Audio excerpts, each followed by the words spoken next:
السلام علیکم ورحمۃ اللہ وبرکاتہ۔ گوشت کھا کے تو طاقت آ جانا چاہیے آپ کے اندر۔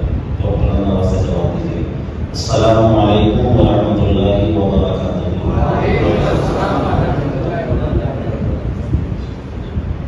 الحمد للہ رب العالمین والعاقبۃ للمتقین والصلاۃ والسلام علی سید المرسلین، اما بعد فاعوذ باللہ من الشیطان الرجیم، بسم اللہ الرحمن الرحیم۔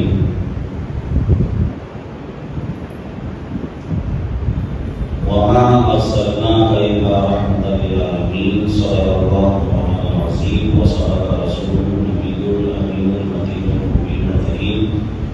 ان اللہ وملائکتہ یصلون علی النبی یا ایھا الذین آمنوا صلوا علیہ وسلموا تسلیما۔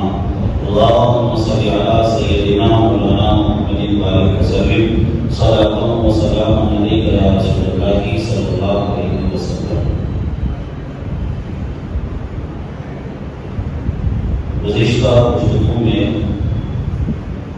آپ کو حج کے بارے میں بتایا تھا کہ حج کسے کہتے ہیں، حج کی کتنی قسمیں ہیں، حج کس طریقے سے ادا کرتے ہیں۔ اور آج ہمارے یہاں 11 ذوالحجہ ہے، وہاں 12 ذوالحجہ ہوئی ہوگی، تو اس لیے آج شام تک جو لوگ کنکریاں مار کر مکہ شریف پہنچ جائیں گے تو ان کا حج مکمل ہو جائے گا۔ حج ادا کرنے کے بعد اب حجاج کرام مدینہ شریف جاتے ہیں، تو مدینہ شریف کے حوالے سے کچھ باتیں آپ کے سامنے مجھے پیش کرنا ہے۔ آج اعلیٰ حضرت نے فرمایا، حاجیو آؤ شہنشاہ کا روضہ دیکھو، حاجیو آؤ شہنشاہ کا روضہ دیکھو، کعبہ تو دیکھ چکے، کعبے کا کعبہ دیکھو، اس کے طفیل حج بھی خدا نے کرا دیے، اس کے طفیل حج بھی خدا نے کرا دیے، اصل المراد حاضری اس پاک در کی ہے، اصل المراد حاضری اس پاک در کی ہے، ہوتے کہاں خلیل و بنا کعبہ و بنا، ہوتے کہاں خلیل و بنا کعبہ و بنا، لولاک والے صاحبی سب دیر کرتی ہے۔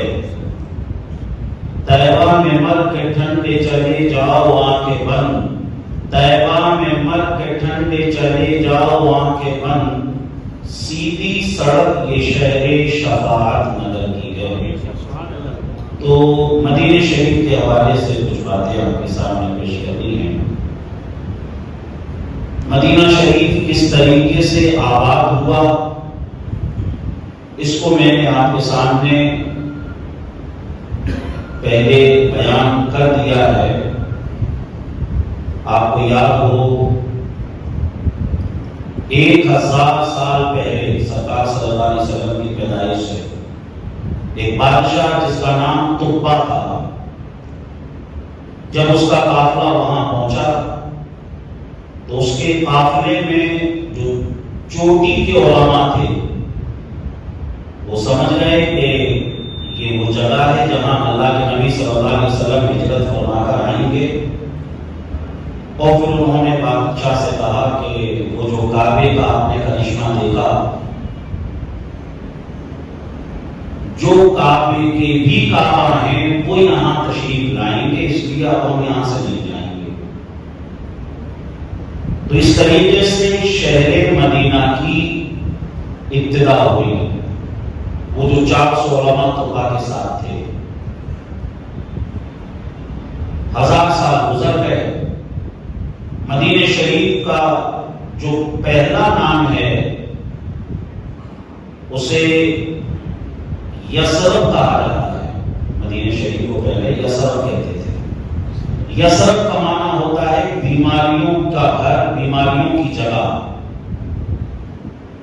جب اللہ کے نبی صلی اللہ علیہ وسلم مدینہ شریف پہنچے تو اللہ نے حضور کے قدموں کی برکت سے یثرب کو مدینہ المنورہ بنا دیا،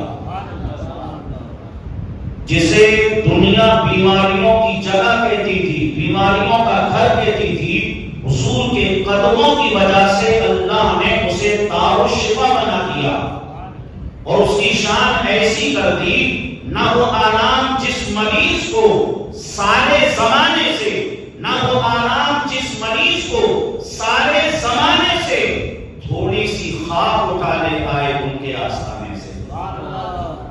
تو مدینے کی خاک خاک شفا ہے، حضور کے قدموں کی وجہ سے اللہ نے مدینے کے درجات کو بڑھا دیا۔ اب ایک چیز، مکہ شان والا ہے یا مدینہ شان والا ہے؟ مکہ عظمت والا ہے یا مدینہ عظمت والا ہے؟ بعض لوگوں نے کہا مکہ شان والا ہے اور انہوں نے اپنی دلیلیں دی اور ان کی دلیلوں میں دم ہے۔ بعض لوگوں نے کہا نہیں، مدینہ افضل ہے، ان کی اپنی دلیلیں۔ لیکن شیخ عبدالحق محدث دہلوی علیہ الرحمہ نے لا اقسم بہذا البلد وانت حل بہذا البلد سے ایک تیسری بات بیان فرمائی۔ آپ فرماتے ہیں مکہ بھی شان والا، مدینہ بھی شان والا، مکہ بھی افضل، مدینہ بھی افضل، لیکن افضلیت کا جو معیار ہے وہ حضور کی ذات ہے۔ جب تک اللہ کے نبی صلی اللہ علیہ وسلم مکہ میں تھے، مکہ ساری دنیا سے افضل تھا، اور جب اللہ کے نبی مدینہ پہنچے تو اب ساری دنیا سے مدینہ افضل ہو گیا۔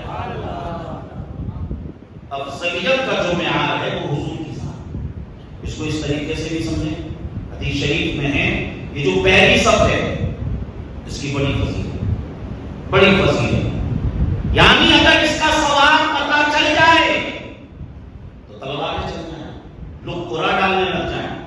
پہلی صف، اب جو پہلی صف ہے کیا ثواب اسی جگہ پر ہے؟ کیا اسی صف میں مثال کے طور پر مسجد میں اگر کام چل رہا ہے، امام صاحب نے اپنا مصلی اٹھایا وہاں بچھا دیا، اس کے بعد پہلی صف وہاں لگ گئی، اب فضیلت کہاں؟ اس جگہ پر ہوگی یا اس جگہ پر؟ تو آپ کا جواب ہوگا فضیلت اب وہاں چلی جائے گی، یعنی یہاں نہیں رہے گی۔ اگر امام صاحب اور پیچھے اپنا مصلی لے جائیں تو فضیلت وہاں چلی جائے گی، یعنی جو پہلی صف کی فضیلت وہ یہاں نہیں رہے گی، بلکہ جہاں امام جائیں گے وہاں فضیلت جائے گی۔ عزیزان محترم، ہمارے آقا صلی اللہ علیہ وسلم امام الانبیاء ہیں، سرکار جہاں پہنچے وہاں فضیلت چلی جائے۔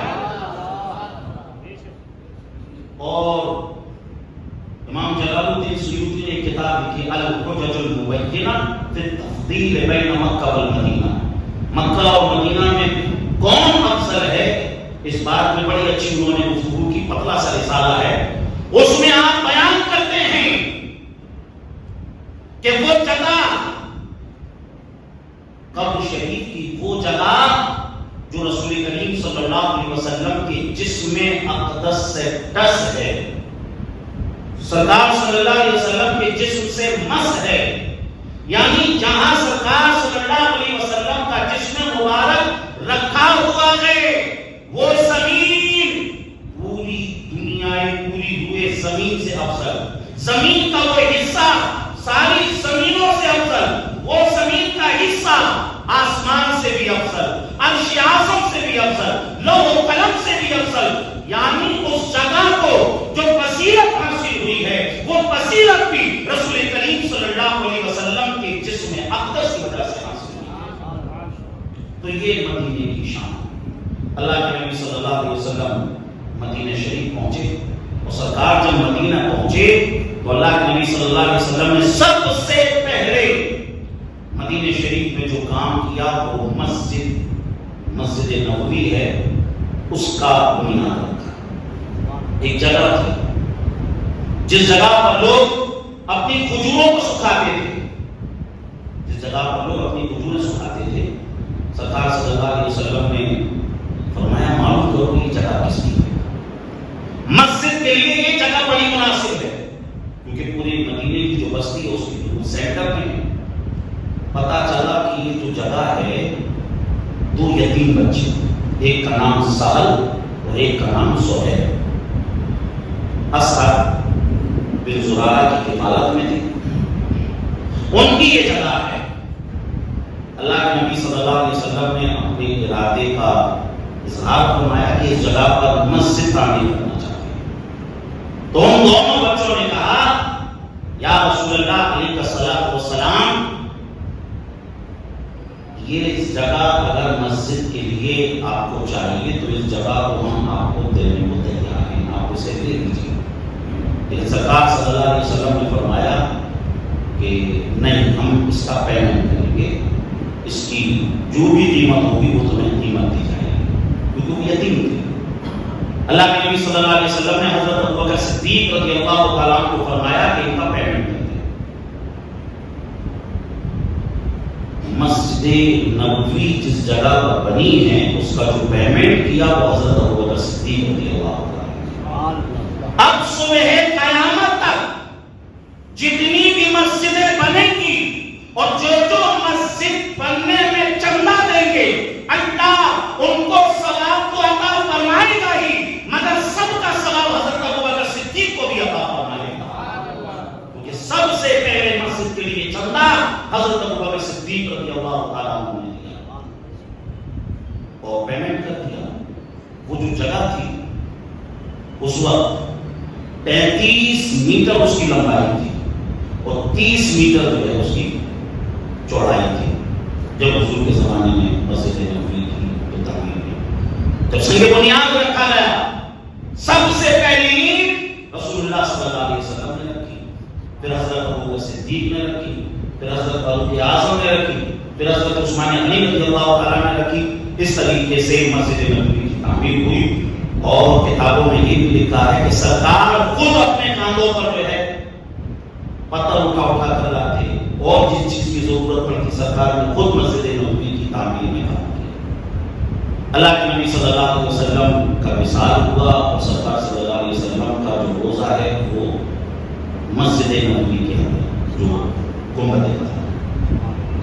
اب یہ جو گنبد خضرا ہے، گنبد خضرا کا جو رنگ ہے وہ ہرا ہے۔ خضرا عربی میں ہرے کو کہتے ہیں، گنبد خضرا ہرے رنگ کا۔ لیکن 600 سال تک حضور صلی اللہ علیہ وسلم کی قبر شریف پر گنبد نہیں تھا۔ 678 ہجری میں ایک مصر کا بادشاہ تھا، اس کا نام قلاوون تھا۔ جب وہ وہاں پہنچا، اس کے دل میں آیا کہ حضور صلی اللہ علیہ وسلم کی قبر شریف پر گنبد ہونا چاہیے۔ اس نے کاریگر ہائر کیے اور پھر جو ہے وہاں ایک گنبد اس نے اچھے طریقے سے تعمیر کروایا۔ اس گنبد پر جو پینٹ ہوا وہ پیلے کلر کا۔ قبہ عربی میں گنبد کو کہتے ہیں، قبۃ صفرا مطلب پیلے رنگ کا۔